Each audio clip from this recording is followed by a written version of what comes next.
الشيطان الرجيم بسم الله الرحمن الرحيم وما أرسلنا قبلك من المرسلين إلا إنهم ليأكلون الطعام ويمشون في الأسواق وجعلنا بعضكم لبعض فتنة أتصبرون وكان ربك بصيرا۔ اور اے محمد صلی اللہ علیہ وسلم، ہم نے آپ سے پہلے جتنے بھی رسول بھیجے سب کھانا بھی کھاتے تھے، بازاروں میں چلتے بھی تھے۔ اور اے محمد صلی اللہ علیہ وسلم اور اے لوگوں، ہم نے تم لوگوں کو ایک دوسرے کے لیے آزمائش بنایا ہے، لہذا کیا تم صبر کرتے ہو؟ اور آپ کا رب اے محمد صلی اللہ علیہ وسلم ہر چیز کو دیکھ رہا ہے۔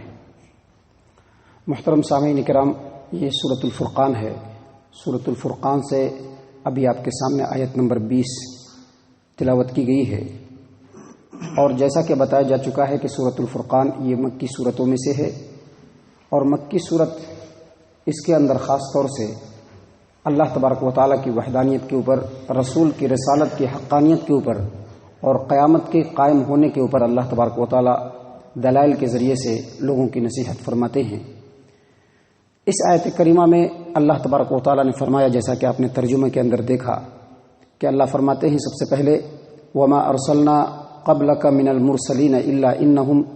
لیأکلون الطعام ویمشون فی الاسواق، یعنی اے محمد صلی اللہ علیہ وسلم، آپ سے پہلے جتنے بھی رسول ہم نے بھیجے ہیں وہ رسول البتہ کھانا بھی کھاتے تھے اور بازاروں میں بھی چلتے تھے۔ دراصل یہ جو آیت کریمہ کا جو پہلا ٹکڑا ہے یہ جواب ہے۔ اسی صورت کے اندر آیت نمبر 7 میں کافروں کے، مشرکین کے، مخالفین کے اعتراض کو نقل کیا گیا۔ مخالفین کہتے تھے ما لہذا الرسول یأکل الطعام ویمشی فی الاسواق، یہ کیسا رسول ہے جو کھانا بھی کھاتا ہے اور بازار میں بھی چلتا ہے۔ مطلب ان کا اعتراض یہ تھا کہ رسول جو ہے وہ انسان نہیں ہو سکتا ہے، یہ تو انسان ہے، یہ کھانا کھاتے ہیں، یہ بازاروں میں چلتے ہیں۔ اللہ تبارک و تعالیٰ اسی بات کا یہاں پر جواب دے رہا ہے۔ جواب یہ دے رہا ہے کہ اے محمد صلی اللہ علیہ وسلم، آپ سے پہلے جتنے بھی رسول بھیجے گئے ہیں یہ سب کھانا بھی کھاتے تھے اور بازاروں میں بھی چلتے تھے۔ مطلب یہ کہ یہ جو مشرکین ہیں جو اعتراض کر رہے ہیں، ان کو اچھی طریقے سے معلوم ہے کہ اس سے پہلے جتنے بھی رسول آئے، چاہے وہ سیدنا نوح علیہ السلام ہو، سیدنا ابراہیم علیہ السلام ہو، سیدنا موسیٰ علیہ السلام ہو، سیدنا عیسیٰ علیہ السلام ہو، یہ سارے کے سارے بشر تھے، انسان تھے، ان سب کو انسانی ضروریات تھی۔ یہ سب اپنی زندگی کو باقی رکھنے کے لیے کھانا کھاتے تھے، اپنے گھر دوار، اپنے سنسار کو چلانے کے لیے خرید و فروخت کی خاطر بازار میں جایا کرتے تھے۔ یہ ساری باتیں یہ لوگ جانتے ہیں اور ان کو رسول بھی مانتے ہیں، لیکن اس کے باوجود آپ پر اعتراض کرتے ہیں۔ دراصل یہ کٹ حجتی ہے، یہ دراصل صرف اعتراض کرنے کے لیے ایسا بول رہے ہیں۔ اللہ تبارک و تعالیٰ قرآن کریم کے اندر اس بات کو اور وضاحت سے سورہ انبیاء کے اندر آیت نمبر 7 اور 8 میں فرمایا وما ارسلنا قبلک الا رجالا نوحی الیہم فاسألوا اہل الذکر ان کنتم لا تعلمون وما جعلناہم جسدا لا یأکلون الطعام وما کانوا خالدین، یعنی اللہ نے فرمایا کہ محمد صلی اللہ علیہ وسلم، آپ سے پہلے ہم نے جتنے بھی رسول بھیجے ہیں سب مرد بھیجے ہیں، مرد یعنی انسان۔ اور اگر اے مکہ والو تم نہیں جانتے ہو، فاسألوا اہل الذکر ان کنتم لا تعلمون، اے مکہ والو اگر تم یہ بات نہیں جانتے ہو تو تمہارے ارد گرد میں یہودی ہیں، عیسائی ہیں، اہل کتاب ہیں، تم ان سے پوچھو کہ اس سے پہلے جتنے بھی رسول آئے ہیں سب مرد تھے، انسان تھے۔ وما جعلناہم جسدا لا یأکلون الطعام وما کانوا خالدین، اور ہم نبیوں کا جسم ایسا نہیں بناتے ہیں کہ وہ کھانا نہیں کھائیں، بلکہ نبیوں کو جب انسان بناتے ہیں تو وہ کھانا بھی کھائیں گے۔ وما کانوا خالدین، اور نبیوں کو ہم کوئی دوسری چیز نہیں بناتے کہ وہ ہمیشہ اس دنیا کے اندر رہیں، بلکہ نبیوں کو بھی مرنا ہے اور مر کر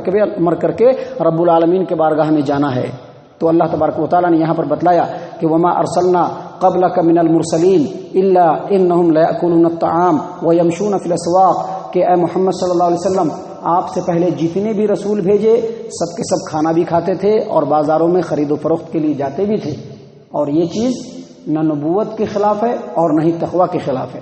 متقی اور پرہیزگار آدمی ہو، نبی ہو، اللہ کا برگزیدہ اور مقرب بندہ ہو، اللہ نے جب انسان بنایا ہے تو وہ کھانا بھی کھائیں گے وہ اپنی ضرورتوں کو پورا بھی کریں گے اور اپنے سنسار کو چلانے کے لیے بزنس و کاروبار بھی کر سکتے ہیں، خرید و فروخت بھی کر سکتے ہیں، یہ کسی چیز کے اگینسٹ نہیں ہے۔ اس کے بعد اسی آیت کریمہ میں دوسرے اسٹیپ میں اللہ تبارک و تعالیٰ نے فرمایا وَجَعَلْنَا بَعْضُكُمْ لِبَعْضٍ فِتْنَةً، یعنی اے لوگو اور اے محمد صلی اللہ علیہ وسلم،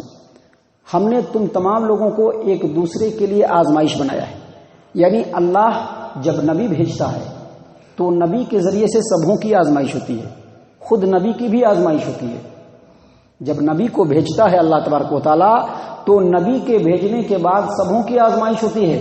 خود نبی کی بھی آزمائش ہوتی ہے، مسلمانوں کی بھی آزمائش ہوتی ہے، کافروں کی بھی آزمائش ہوتی ہے، لیکن آزمائش کی اس چکی میں سب سے زیادہ نبی کو پسنا پڑتا ہے۔ سب سے سخت آزمائش جو ہوتی ہے وہ نبی کی ہوتی ہے۔ اللہ کے رسول صلی اللہ علیہ وسلم کا بہت مشہور معروف فرمان ہے، اللہ کے رسول صلی اللہ علیہ وسلم نے فرمایا اشد الناس بلاء الانبیاء، اشد الناس بلاء الانبیاء والصالحون ثم الامثل فالامثل، یعنی سب سے زیادہ آزمائش نبیوں کی ہوتی ہے، پھر اس کے بعد نیک لوگوں کی ہوتی ہے، پھر اس کے بعد جو نیکی میں اس سے درجے میں کم ہوتے ہیں ان کی ہوتی ہے۔ اللہ کے رسول صلی اللہ علیہ وسلم فرماتے ہیں یبتلی الناس علی قدر دینہم، جیسا لوگوں کا دین ہوتا ہے، جیسا لوگوں کا ایمان ہوتا ہے، اسی حساب سے اس کی آزمائش ہوتی ہے۔ نبی کی آزمائش کیسے ہوتی ہے؟ نبی جب اپنی دعوت کو پیش کرتا ہے، نبی جب لوگوں کو ایک اللہ کی طرف بلاتا ہے،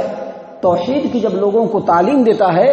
تو اس کی مخالفت کا طوفان لوگ کھڑا کر دیتے ہیں، لوگ اس کے سخت مخالف بن جاتے ہیں، مخالفتوں کا طوفان کھڑا ہو جاتا ہے،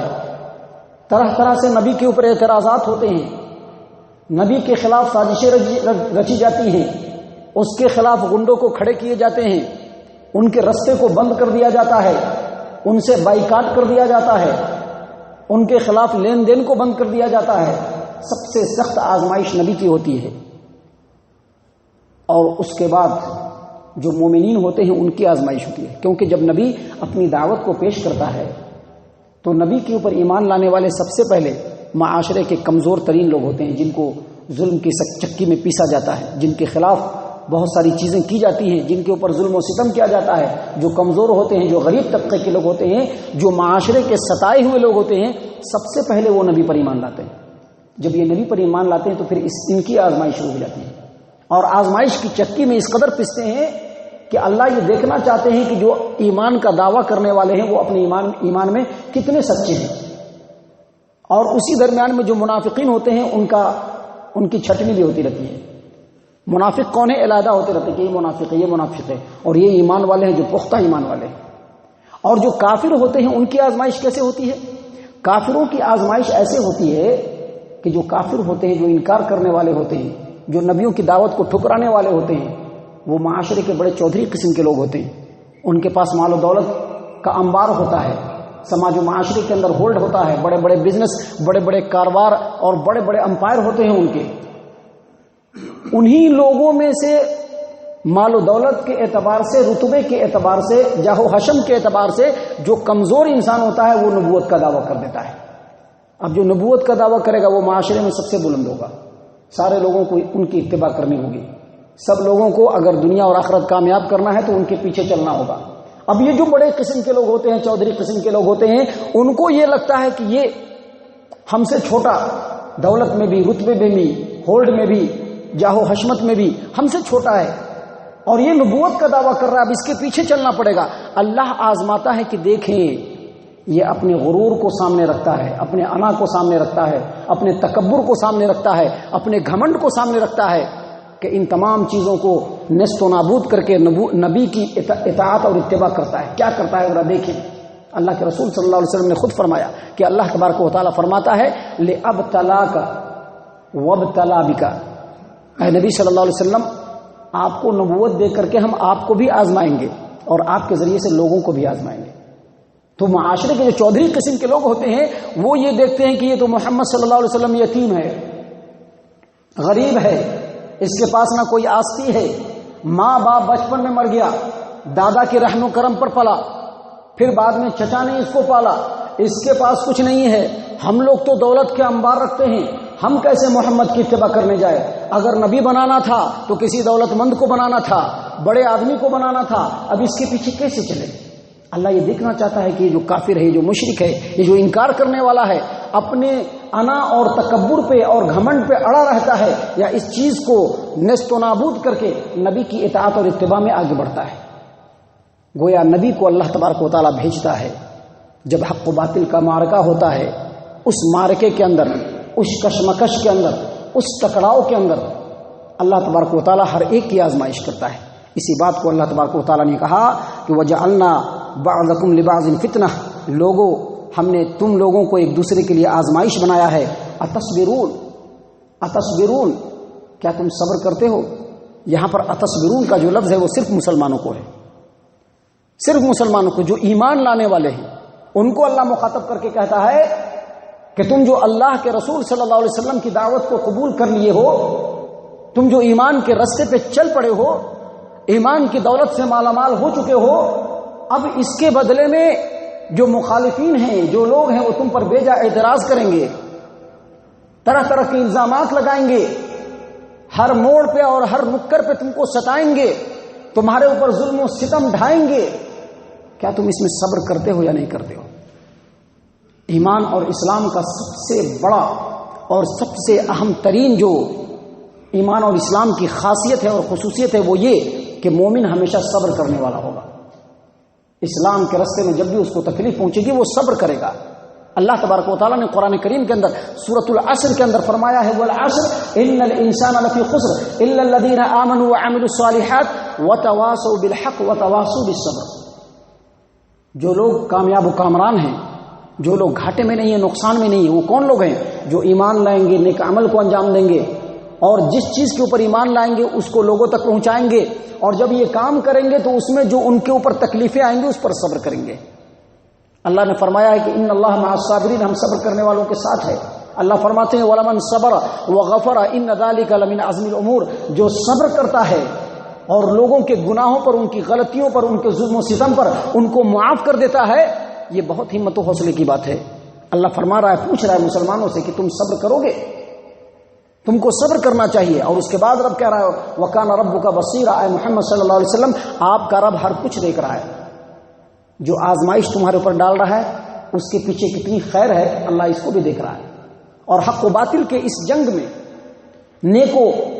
بدی کے اس جنگ میں، نیکی اور بدی کے اس جنگ میں، اچھائی اور برائی کے اس جنگ میں کون اچھائی کا ساتھ دے رہا ہے اللہ اس کو بھی دیکھ رہا ہے، اور کون حق کے سامنے روڑا بن کر کے، روک بن کر کے کھڑا ہو رہا ہے اللہ اس کو بھی دیکھ رہا ہے۔ گویا اللہ تبارک و تعالیٰ اس آیت کریمہ کے ذریعے سے تمام ایمان والوں کو یہ نصیحت دیا ہے کہ دین اور ایمان کے معاملے میں اگر کوئی پریشانی آئے، کوئی تکلیف آئے، اگر کوئی طبیعت کے خلاف بات آئے تو اس وقت صبر کرنا یہ مسلمانوں کا سب سے بڑا امتیاز ہے۔ اللہ تبارک و تعالی ہم تمام کو اس آیت کریمہ کے اوپر اور اس جیسی دوسری آیات کے اوپر اور پورے قرآن کریم کے اوپر غور و فکر اور تدبر کرنے کی توفیق عنایت فرمائے، اور جو احکام اللہ تبارک و تعالی اس قرآن کریم میں ہمارے لیے نازل فرما رہا ہے، جو نصیحتیں نازل فرما رہا ہے، اللہ تبارک و تعالی اس کے اوپر ہم تمام کو صحیح انداز میں عمل کرنے کی توفیق عنایت فرمائے۔ آمین یا رب العالمین۔